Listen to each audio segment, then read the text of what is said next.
up like the boss.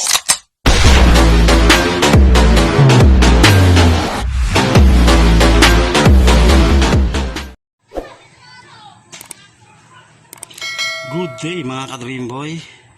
Ikaw ba'y naka-alloy box at nabasagan ka nito? Ito yung lock ng alloy box. Pag ito nabasag, yan, ito na siya basag. Meron dyang solusyon para hindi ka nabibili, o kung may mabibili ka man o wala, baka wala kang mabili nyan eh. Meron akong solusyon dyan. Ito,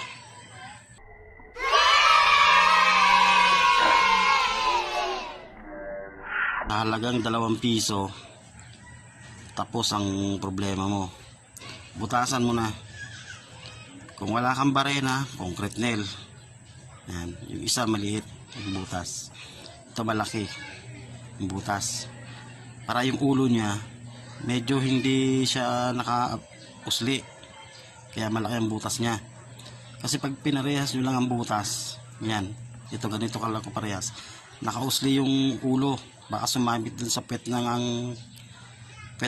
alay mo, gas pa yun, o baka mabutas pa. Okay, kakabit natin yan. Okay, yan, tanggal na. Ito na yung plastic. Ito mahaba, ito mahaba yan. Ito.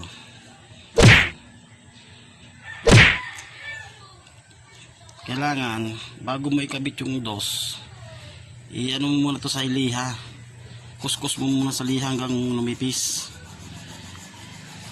Pwede rin sa semento, yung magaspang na semento, kuskus mo hanggang pag alam kong manipis na, kasing sukat na nito, pwede mo na ilagay yung dos. Ito, ayan, ayan yung dos, sakto lang siya, diba? Ito yung tornilyo. Ito nyo, nakakabitan natin na yan. A few inches later. Okay mga Dream Boy, ayan na, nakadikit, nakakabit na siya.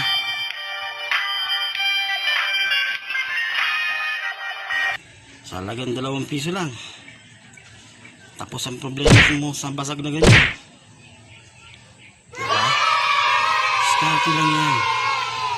Saan mo lang makikita yan? Dito kay Dream Boy 3B.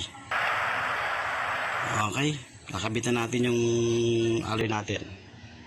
Okay, A few moments later. good day mga Dream Boy, Berendos. Ayan yung 2 piso, makakabitan natin.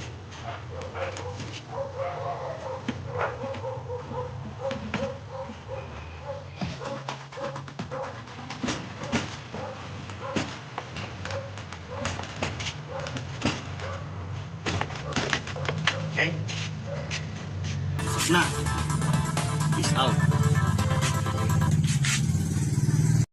Like the boss.